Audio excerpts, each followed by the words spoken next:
listener production.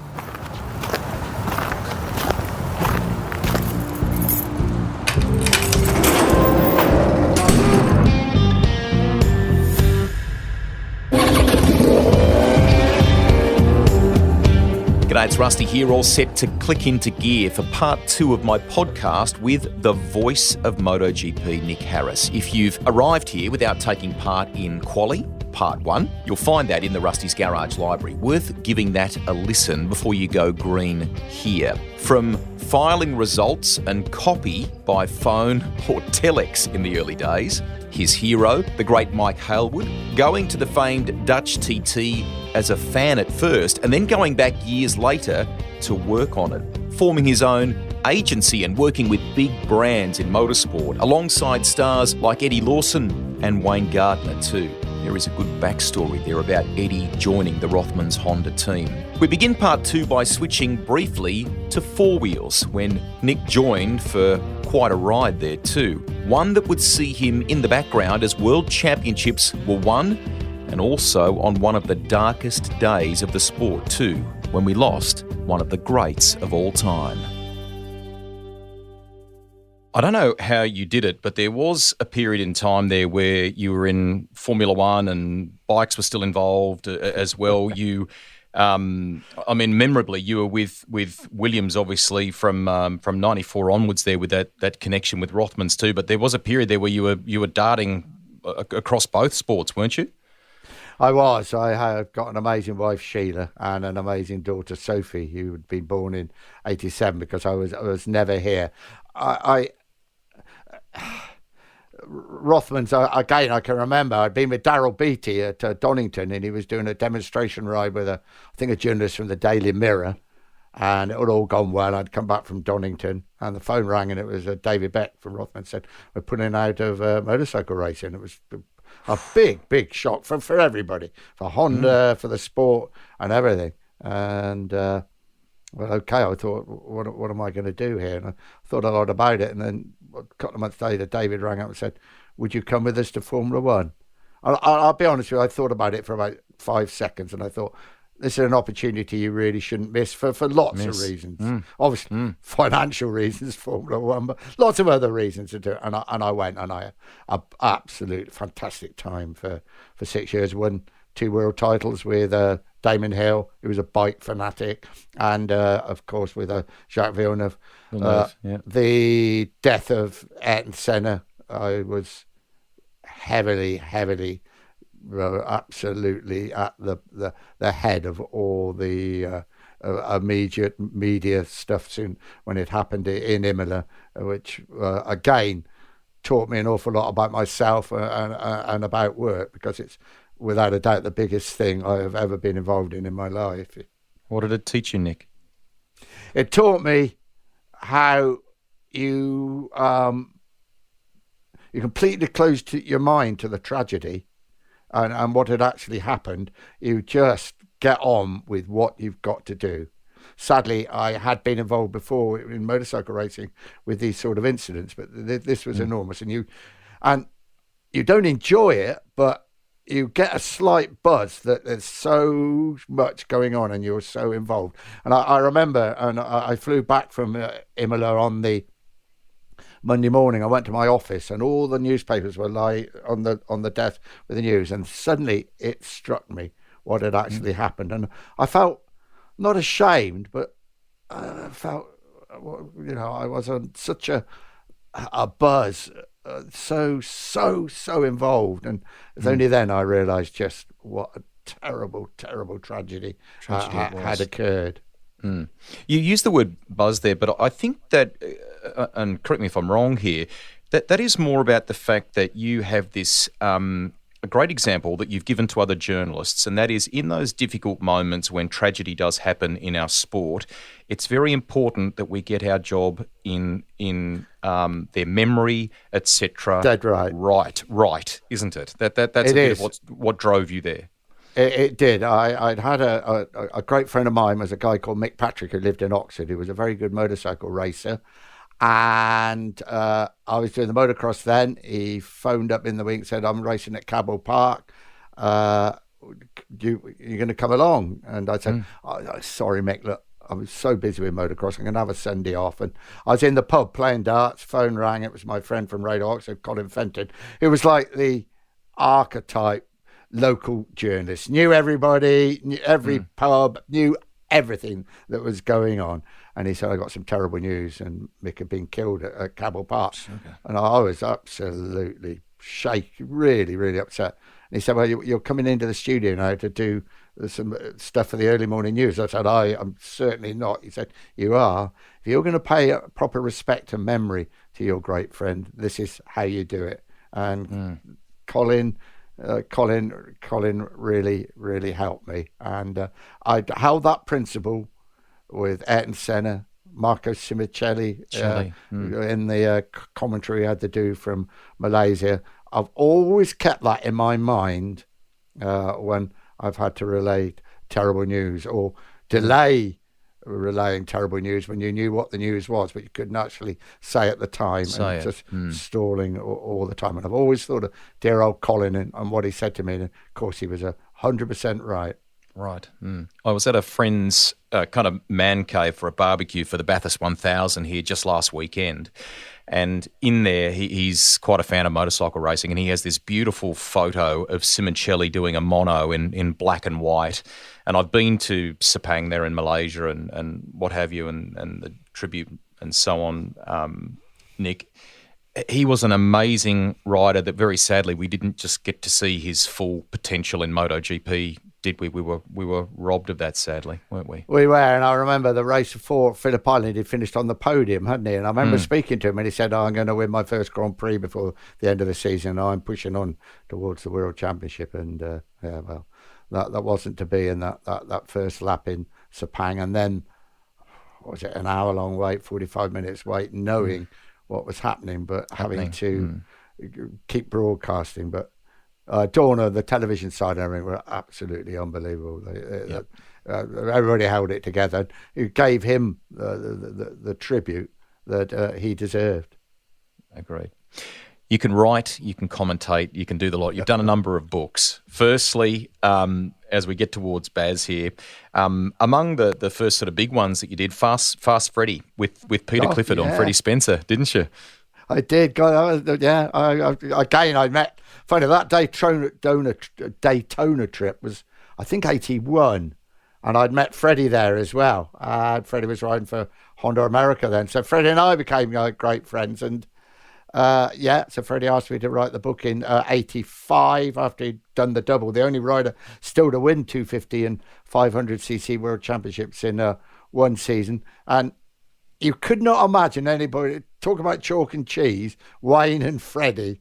There was Freddie, teetotal, very rarely seen around the paddock, always flying back home to America at every opportunity.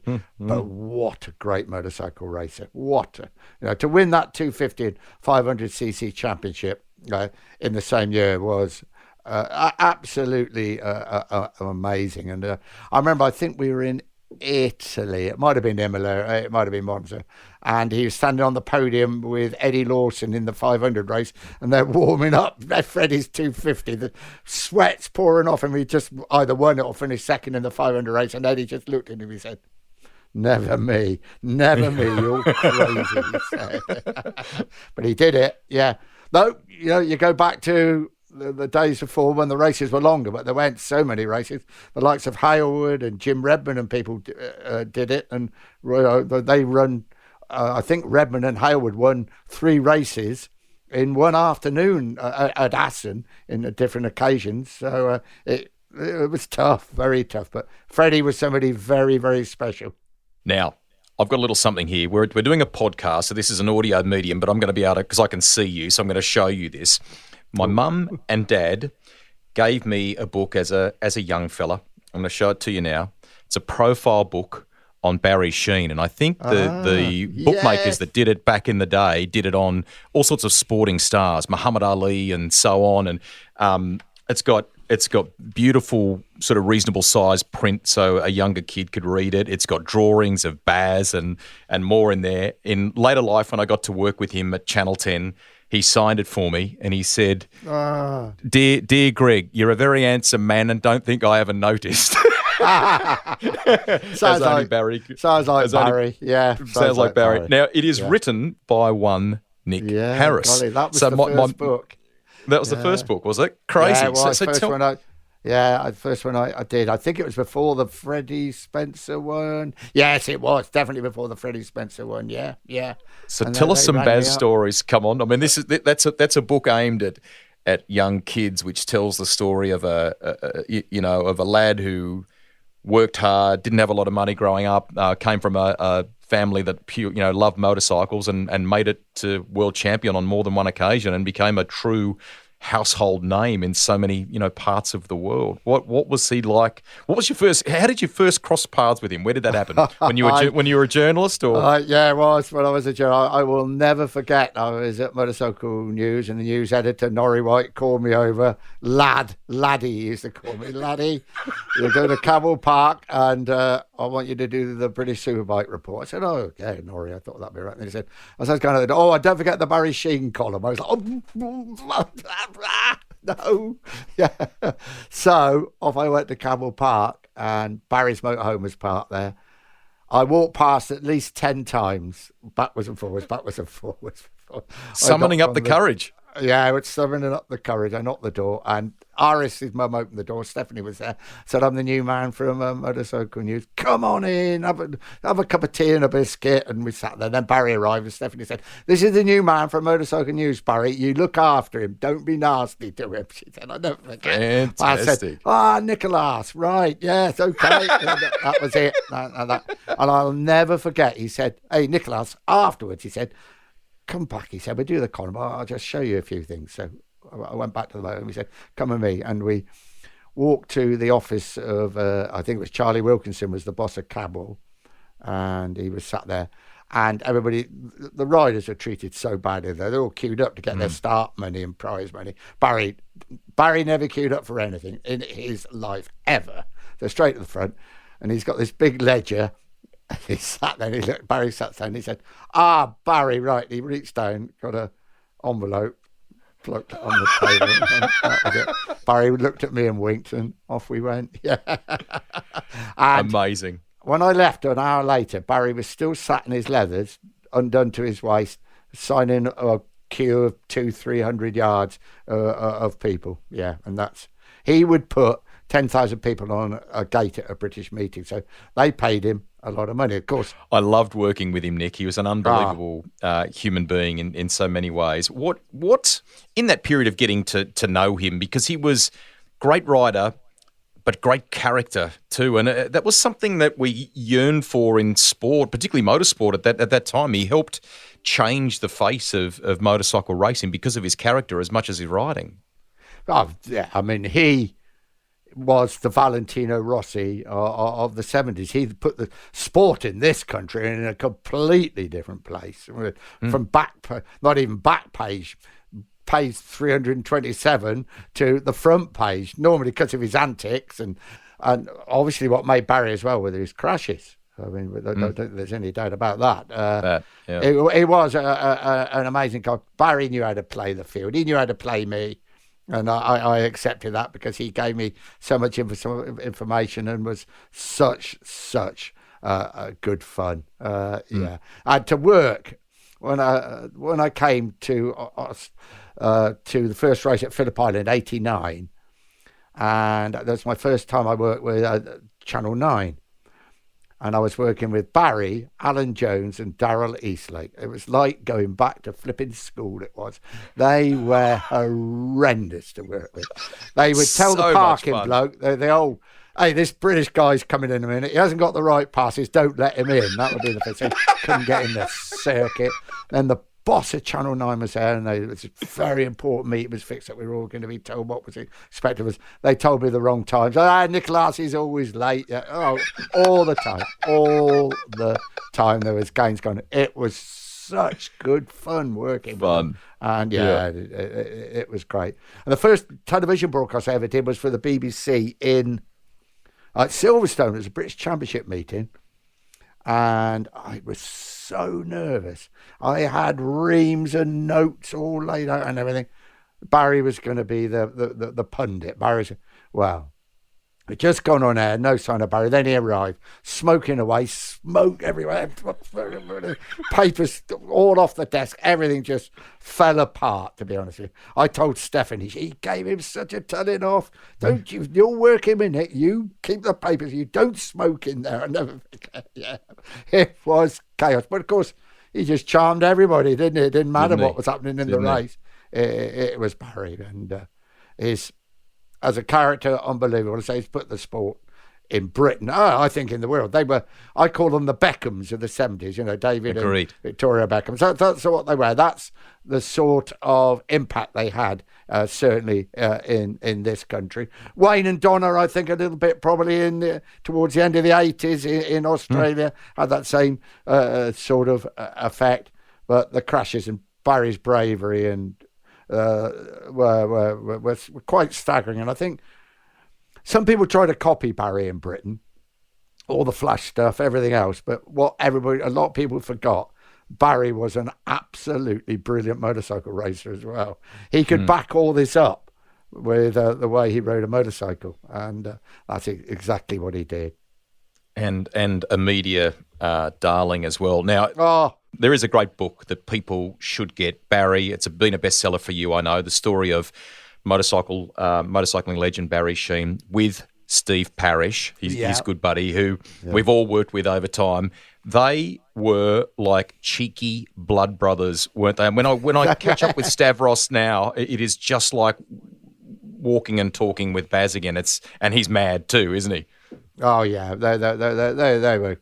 You never knew what was going to happen next when you were with them. You go on a plane with them was an absolute nightmare because all the tricks in the trade they played. They were and Stavros was totally devastated when Barry when Barry finally passed away, and I don't think he's ever quite recovered actually from it. Was his very, very, very best friend and yeah, but he's done well. He's carried on the tradition in true style as Stavros, and still is. Yeah. Cool. Is there one Barry story you can share with us before we move on here in the conversation? Something else about him. Let's have a think. There's so many. A personal story. Please. The Silverstone crash was horrendous. I was there, and one of the first people to arrive. It was honestly like an aircraft crash. There was bits of burning bike everywhere. Happily, Barry and Jack Middleburg had been already taken away, and. I mean, the impact and everything that happened that night and carried on and Barry through the weekend. So come Monday morning, I was absolutely shattered. So I remember going home to my little flat in Oxford and the phone ringing about 10 o'clock in the morning. It's the blooming news editor, Motorcycle Weekend. Where's the Barry Sheene column?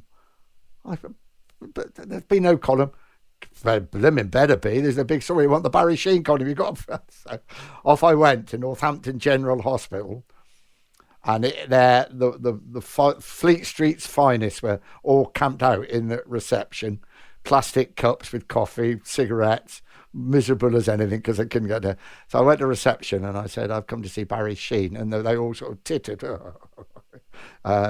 They rang up. Stephanie said, yeah, come up, Nick, come up. So off I go.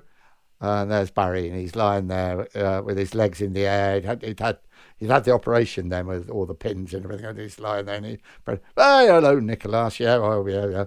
I said, well, what about the condom? Oh yeah. He said, I've sold pictures and various bits of some of the national newspapers, but I'm still doing the column for Motorcycle Week. I do it every week, don't I? You know. And we did this column, which was was amazing that he thought then. That he remained loyal, and Barry was loyal like that. And we did the column, and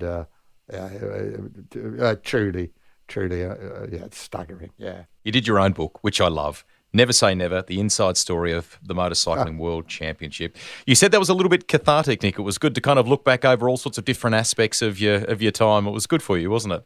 Yeah, it was good for me. The end of my travelling career to the Grand Prix came as a big shock. Not that it wasn't coming, but actually when it comes, suddenly you're not involved. Suddenly you're not on the WhatsApps that's telling you what flights you're on and where you're going and where you're staying and when the press conferences are. And it's taken me probably 6 years to get I won't say I'm completely over it now. And in fact, I'm getting so involved now. She and my wife keep saying, "You're not going back there. No, you finished now." but I mean, it must have been hard. It did me a power good, and to get Penguin to publish it, and it was extraordinary. I don't quite know how it all happened, and they were fantastic. And if I'd have told my dear old mum and dad that I was going to have a book published by Penguin about my life, well, when I left school with 1 O-level and was working as a solicitor's clerk, I mean, people would have never believed it in a million years. Yeah, it did me an awful lot of good, and I really enjoyed doing it. I had to do it in quite a rush. The deadlines are pretty tight, so I was flat out doing it. But my daughter proofread it for me, which was that all good stuff. Yeah. Well done. Let's bounce through some names while we can. Firstly, you brought up Daryl Beattie before. I had the pleasure of sitting beside him at a desk for many years at Network 10 and commentating with him and so on. What was DB like in those early years? Because it was clear he had immense talent, I would imagine, to you even at that stage.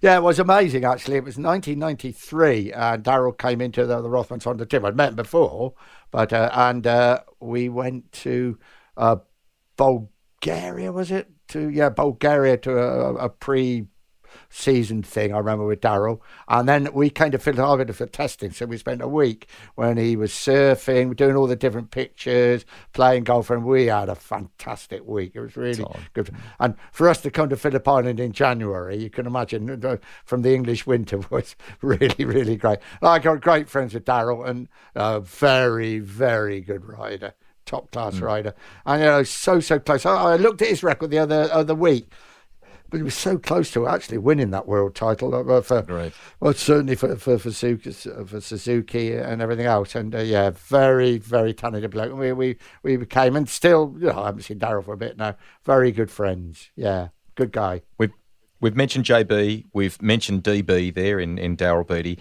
Be remiss of us not to talk about one mighty Mick Doohan. Now, he's kind of mellowed in later life now, but he was a very committed, very determined athlete at the peak of things, wasn't he? He certainly was. I won't say we hit it off right at the start, me and Mick. He came into the Rothmans Honda team. He thought I did far too much for Wayne and not enough for him, which could have well been the truth at the time. And he didn't like doing media stuff. I'm here to race motorbikes. I'm here to win world titles. That's what I'm doing. And but he has mellowed enormously. And actually, Mick and I get on really, really well now. We never fell out, but it was always difficult asking him to do things because Mick just wanted to race bikes. But what a motorcycle racer to recover the crash in '92. I was at Assen when he crashed, and it really didn't seem he'd broken his leg. It's serious. But it really didn't seem that. And I remember he lay there on the stretcher, and Jerry and they were all there. So what are we going to do? We can get you can go to America and have the operation and miss 2 or 3 couple of races. I think he had a lead of over 60 points in the World Championship. We can go to England and have it and probably get it done pretty quick and probably miss 1 race. Or we can have it done here in Assen and probably not miss much, even if you miss 1 race. So they decided Assen, and then obviously the rest is history. And I never realised throughout the time that they smuggled him out of the hospital, and then he went to America for treatment. They joined his legs together to try and get the blood flowing to the. I never realised how serious it was till we went to Sao Paulo and met Mick. He had his shorts on, and seeing his leg and seeing the way Mick was, boy did he fight to try and hold on to that lead in the World Championship. First in Sao Paulo and then in Kailami in South Africa, where he was pipped for the title. And I remember we burned all the press releases. We'd written all the press releases, all the photographs, all done as world champion. Had to do it and cut up all the T-shirts that said Mick Doohan world champion. And then Rothman's pulled out. Mick said, thank you very much, and went on and won 5 successive titles. And, absolutely dominated the sport. What a combination, him and the Aussie team behind him. They were unbeatable. Quick comment on a couple of other Aussies while we're here. Firstly, Casey Stoner. You raised him before about, winning titles with different manufacturers and so on. He, a bit like Mick, wasn't necessarily one that enjoyed the media in his career. He too has mellowed in post-race life, hasn't he?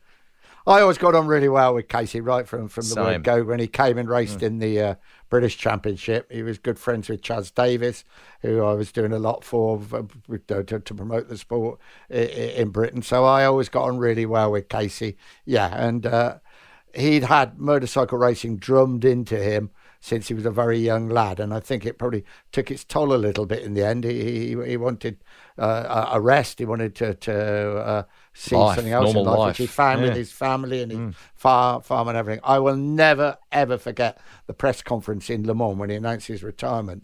Just before the press conference, Rhys Edwards, the Repsol Honda press officer, Casey, called me over and said, could we do an announcement before the press conference really fully gets underway? And I presumed it was them to say they're renewing their contract with Honda. So I said, yeah. And Casey announced it. Valentino was in the press conference a lot. There was utter silence, complete and utter silence. And Valentino just mouth open. People just couldn't believe it. He was retiring. Then everybody in the room stood and applauded him. What a great rider. Yeah, on the Honda, fantastic. But on that Ducati, my golly. Yeah, and winning that world title, 2007, Ducati's first world title. Seeing him at Phillip Island is worth that long air journey, going through immigration at Melbourne, which is never easy, everything else about it. Just to see Casey Stoner at Phillip Island is worth every single penny. Fantastic. Agreed. I love the passion in your voice there. Can we go to a bit of a character of the sport in the modern day who we hope ticks off more boxes in his career? Jacques Miller. Yeah, Jacques, again, a guy that I saw right from the word go, Jacques, when he came in the 125 class, and liked him straight away. He's an Aussie, isn't he? And that's what I liked about Jacques, and we really hit it off. Saw him miss out Moto2, came straight into MotoGP. He was a larrikin in those days. I don't think there's any doubt about it, but I think we all love that about him. I do. Obviously, winning on the Honda, winning on the Ducati. Now, KTM, just a little bit of a stumbling block at the moment. I'm sure he's just become a dad, hasn't he? And all the Marc Marquez stuff and those rumours he might go to KTM and everything else. I'm sure Jacques will be back. Jacques is a really, really a good guy. I never forget the night I left MotoGP and Jacques came. He sought me out on his scooter and came up to me. I remember I said to him, Jacques, who the hell's going to look after you now once I leave the paddock? And he just burst into fits of laughter. And I came back. I went to a race this year. I went to Le Mans for the 1000th Grand Prix. And Jacques had been fastest in practice. And we're doing a live broadcast. They wanted to talk to me, a live broadcast. Jacques comes past on the scooter, sees it's me, stops, gets off, and gives me a kiss. I remember live on the television. I thought, yeah, you're special. You're very, very special. I hope it works out for Jacques. Winning the world title might be one step beyond him, but he's definitely going to win some more Grand Prix. Cool. Few to finish, Nick, if we can. Firstly, very difficult one to ask, I know, but you've covered so many of them in your career. What is the era for you? I mean, we're in a great, we've got to stop and actually go, it's a great period at the moment with all these young riders, how close the competition is and so on. But people look very fondly at 500cc's and Schwantz and co, that whole period too. I mean, is there one for you that is close to your heart? It may not be the best, perhaps, but is there one that's close to your heart? Yeah, I think there is through all the eras, the Haywards, the Barrys, obviously the Swanson, the Run. I mean, the sport was very much in a mess then, in a lot of ways. Not with not with the races and not with the riders, but everything else. The safety, the way the riders were treated was awful. That's changed so much now. I think from 2000 on, really, it's when I returned and when I started doing live television every week and seeing Valentino Rossi arrive the way he did and absolutely turn the sport on its head worldwide. He turned the sport on its head worldwide. And a little bit later on, I'd waited, Carl Crutchlow winning in Brno, the Czech Republic. I was there the last time a British rider won a Grand Prix, and that was 1981. Barry won in Sweden, and I honestly believe, I always said I'm not going to finish until I see a British rider win a Premier Class Grand Prix. I thought they'd be taking me away in that wooden box before that happened, but Carl Crutchlow did it for me, and I can't thank him enough for that. But the wooden box hasn't arrived yet.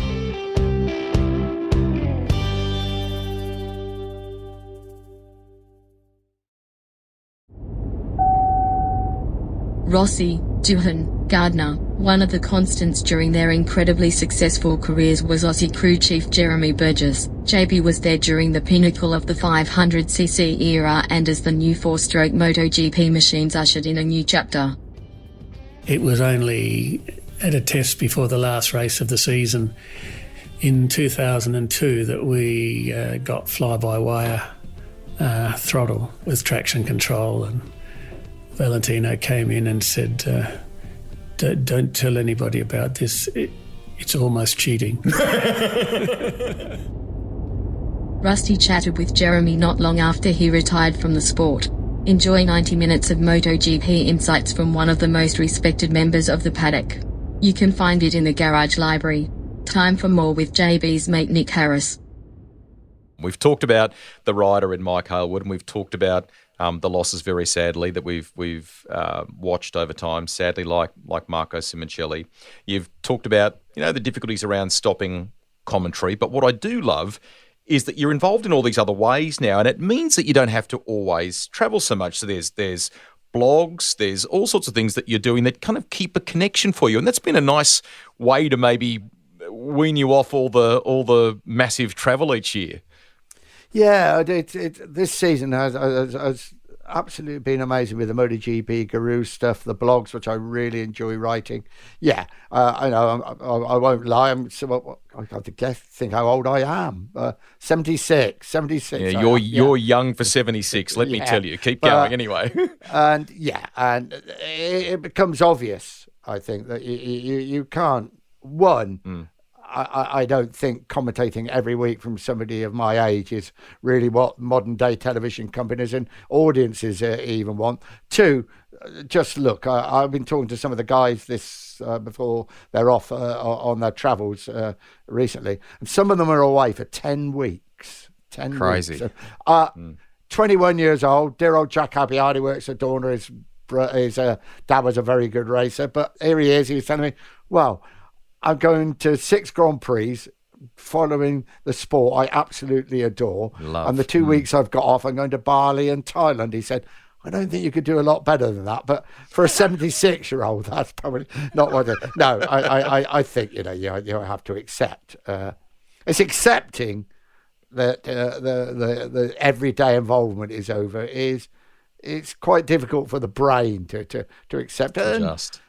Probably your self-esteem a little bit, though you don't want to say that at the time. But I am so lucky doing what I'm doing at the moment. I don't travel. I'm still very, very involved. Sometimes I feel I'm too involved. I feel, oh, God, can't I take the dog for a walk and things like that? But I absolutely love it. The sport it's a massive part of my life, of course it is, and it's a massive part of my whole family's life, to be honest with you. A great reflection of you, I think, Nick, is the wonderful rapport that you have had with all of the riders. You still do have, and even in that piece we talked about earlier, that beautiful farewell video Dorna made, they have, I think it's 5.8 million YouTube followers, and over 500,000 have watched that, Nick. How many? 500,000 when I looked at it in the lead up to this. And you only have to look at the eyes of the riders as they all kind of wish you well and get you to join the press conference in that centre seat beside Valentino Rossi. I mean, that says so much about you. Pronto. Sorry, Nick. Before you start, we have a surprise for you because it's your last Grand Prix, so you have to come with us.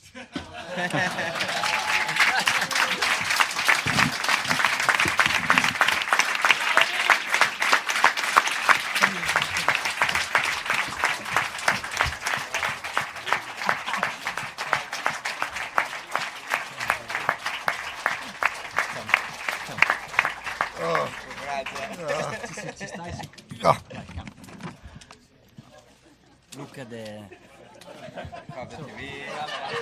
This is what it's like, is it? Pronto. Yeah, allora, dai. Ready, go. Look here. You look there. We're going to release this in the lead up to the Phillip Island GP. You've been there for testing, commentating rather, countless races there. We love it fondly because of its uniqueness, where it is and so on. Is there an island memory that you've got? I've written a great list here. Go.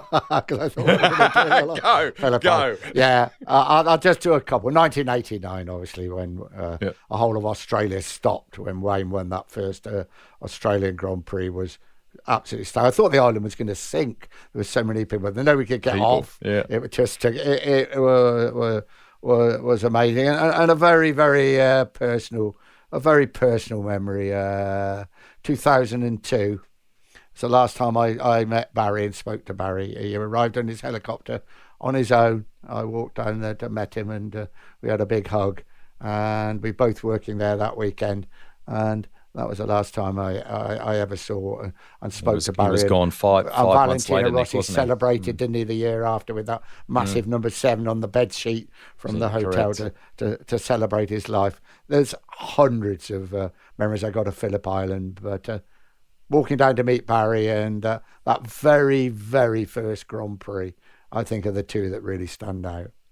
Excellent. The race in all your time. I mean, there's some memorable ones for Valentino Rossi. Is there one race that kind of is special in your mind? From anywhere, from any track, any GP? Yeah, obviously Barry winning his first 500 Grand Prix was special. Seeing Hailwood win races. Seeing Bradley Smith, who was from Oxford, who's a great friend, win his first 125 Grand Prix. But 2015, I remember saying this, I think there's been more overtakes in this Premier Class Grand Prix at Phillip Island than there has been in one race than the whole of the Formula One season. If it was true or not, I don't know. But unofficially, there was 52 overtaking manoeuvres and 13 lead changes in that race. I've never commentated on a race like I can see them, Lucky Heights, 5-6 abreast, just racing down together. And of course, little do we know at the time, it was the race that set up the massive Marquez Rossi spat, is a polite word, I think, and led to everything that happened. It was that race. But I don't think I've ever seen a motorcycle race like that. Yeah, 52 overtaking manoeuvres, 13 lead changes. Yeah, eat your heart out, Formula One, I said at the time. Probably not. It's probably not true. It probably wasn't more overtakes than the whole season, but it felt like it at the time. It was spectacular. To finish, Nick, best piece of advice that someone gave you along the way, and maybe one that you have shared after all your incredible time around the sport? Yeah, keep humble, respect people. I think that's very, very important. Try not to be the greatest friends of people, riders. That's very, very difficult. I think the best advice came from my dear old friend Colin Fenton about paying respect to the memory of people when there's been a tragedy, and that has stayed with me all my life, and I think that has really held me in good stead. It really has. It's been fabulous to talk to you. Thank you so much. Fans will enjoy this because you were the voice of MotoGP for so long. Even now, Nick, when you're talking here with us on the podcast, it evokes some great memories. Thank you for what you've done in all sorts of different capacities over your incredible career. And I love the fact, Nick, if I can have half your energy when I get to your age and still be immersed in the sport that I love, I will be a very happy man. Thank you so much for coming on and talking to us today. Thank you very much for asking me. It's brought back lots of memories to me as well, I can assure you. And memories are very, very special, but always look ahead as well. Well done. Thank you for sharing them today. Thank you.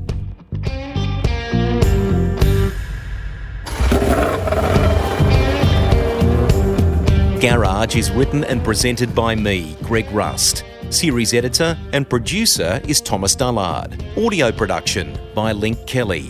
If you've got a guest suggestion, get in touch with me via social media. The Garage, that's where a journey begins with a tank full of passion-fueled stories.